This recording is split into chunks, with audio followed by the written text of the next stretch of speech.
sarang mana yan?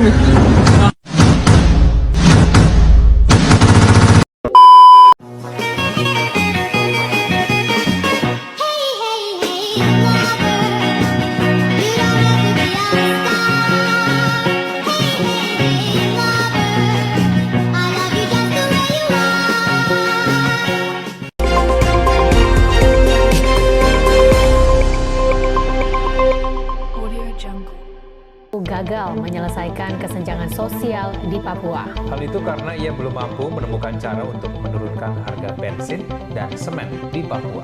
Kesenjangan sosial, khususnya di Papua.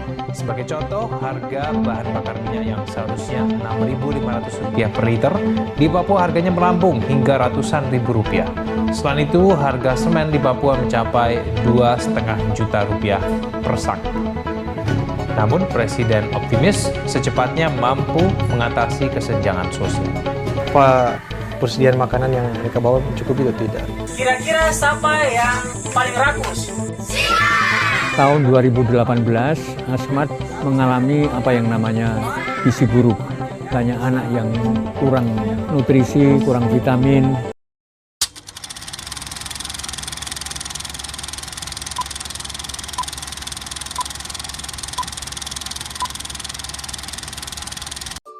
Definisi dari kesenjangan sosial dan kesenjangan ekonomi. Kesenjangan sosial sendiri yaitu suatu kondisi di mana ada hal yang tidak seimbang di dalam kehidupan masyarakat. Sedangkan kesenjangan ekonomi adalah kondisi tidak seimbangnya perekonomian antar masyarakat yang ditandai dengan adanya perbedaan pendapat yang mencolok antara masyarakat kelas atas dan kelas bawah. Kesenjangan sosial dapat disebabkan oleh berbagai faktor, di antaranya yang pertama, perbedaan sumber daya alam. Salah satu faktor terjadinya kesenjangan sosial dan ekonomi adalah kekuatan sumber daya alam yang ada di daerah-daerah. Sebab, tingkat ekonomi suatu daerah dapat dipengaruhi oleh ketersediaan sumber daya alamnya. Tingkat ekonomi suatu masyarakat bisa meningkat apabila sumber daya alamnya dikelola dengan cara yang tepat. Kedua, akses terhadap pendidikan. Pendidikan di Papua menghadapi berbagai tantangan dan kesenjangan dibandingkan dengan wilayah lain di Indonesia. Beberapa faktor yang memengaruhi kondisi pendidikan di Papua melibatkan aspek sosial, ekonomi, geografis, dan kebijakan. Berikut adalah faktor penyebab pendidikan di Papua. Yang pertama, akses terbatas ke fasilitas pendidikan. Kedua, kurangnya tenaga pengajar berkualitas. Ketiga, kesenjangan ekonomi.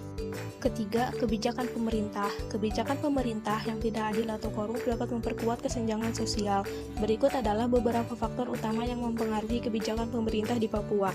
1. Sejarah dan integrasi Papua ke Indonesia. 2. Keamanan dan stabilitas politik. 3. Pengelolaan sumber daya alam. 4. Tuntunan otonomi khusus dan desentralisasi. 5. Kesenjangan sosial dan ekonomi. Keempat, kondisi demografis. Kondisi demografis suatu daerah dapat mempengaruhi pertumbuhan masyarakat termasuk dalam hal pendidikan, kesehatan, dan lapangan kerja. Nah, yang terakhir, turunnya pendapatan per kapita. Turunnya pendapatan per kapita dapat menjadi faktor penyebab kesenjangan sosial. Berikut adalah beberapa faktor penyebab utamanya. Yang pertama, ketergantungan pada sektor pertambangan. Kedua, kesenjangan ekonomi dan distribusi kekayaan. Ketiga, keterbatasan infrastruktur. Keempat, rendahnya tingkat pendidikan dan keterampilan. Kelima, migrasi dan urbanisasi. Keenam, ketergantungan pada subsidi pemerintah. Dampak kesenjangan sosial bagi individu dan masyarakat. Bagi individu, yaitu yang pertama, sulitnya mencari pekerjaan. Kesenjangan ekonomi membuat masyarakat sulit untuk mencari pekerjaan sehingga sulit memenuhi kebutuhan hidupnya sehari-hari. Yang kedua, ada tindak kriminalitas. Masyarakat yang sulit memenuhi kebutuhan akan melakukan tindak kriminalitas untuk bertahan hidup. Yang ketiga, ada perasaan cemburu sosial. Karena ketidakseimbangan pemenuhan kebutuhan ekonomi antar golongan masyarakat, perasaan cemburu ini dapat muncul ketika melihat kelompok masyarakat lain hidup dengan nyaman dan berkecukupan. Yang keempat, ada konflik sosial. Kesenjangan sosial dan ekonomi di Papua seringkali terkait dengan konflik sosial. Konflik ini menyebabkan kerugian ekonomi, merenggut nyawa, dan meningkatkan angka kemiskinan. Dampak bagi masyarakat yaitu yang pertama ada kemiskinan. Hal ini terjadi karena daya beli dari masyarakat yang menurun, sebab mereka tidak memiliki pendapatan yang pasti. Kondisi inilah yang bisa menyebabkan keuntungan perusahaan menjadi tidak optimal. Yang kedua ada kasus kejahatan. Tingginya kasus kejahatan sejalan dengan tingginya tingkat kesenjangan sosial yang terjadi. Hal ini tentu tidak jauh dari permasalahan ekonomi atau keuangan. Seperti yang kita ketahui bahwa ekonomi adalah satu faktor terbesar yang bisa membuat seseorang melakukan tindak kejahatan. Untuk mengatasi kesenjangan sosial ekonomi, upaya-upaya bisa dikategorikan berdasarkan proses dan sifatnya sebagai berikut. Berdasarkan prosesnya. 1. Pendekatan struktural. Kebijakan redistribusi ekonomi. Pemerintah dapat memberlakukan pajak progresif di mana kelompok kaya membayar pajak lebih tinggi untuk mendanai program sosial yang ditunjukkan pada kelompok miskin. Pembangunan infrastruktur ekonomi. Investasi dalam infrastruktur seperti jalan, transportasi, listrik, dan internet untuk meningkatkan akses ekonomi di daerah pedesaan dan tertinggal. 2. Pendekatan kelembagaan. Pemberdayaan UMKM mendorong pertumbuhan usaha mikro kecil dan menengah UMKM dengan memberikan pelatihan akses kredit dan pasar sehingga mereka bisa bersaing di pasar yang lebih luas dan menciptakan lapangan pekerjaan. 3. Pendekatan partisipatif.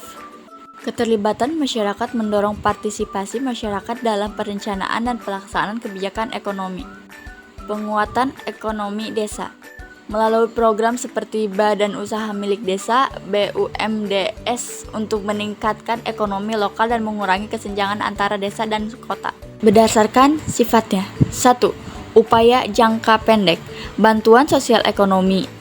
Bantuan langsung seperti BLT, bantuan langsung tunai, subsidi energi, atau bantuan sembako untuk mengatasi masalah kemiskinan yang akut dan mendesak. Pemberian akses kredit dan modal.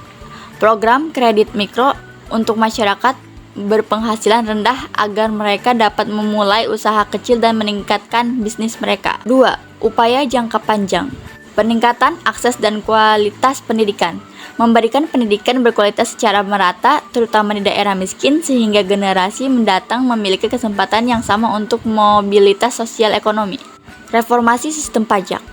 Pajak yang lebih adil dan progresif untuk mengurangi kesenjangan ekonomi antara golongan dengan mendistribusikan kekayaan secara lebih merata. Investasi pada kesehatan. Menyediakan layanan kesehatan yang terjangkau dan berkualitas bagi seluruh lapisan masyarakat karena kesehatan yang buruk dapat memperburuk kemiskinan dan kesenjangan sosial.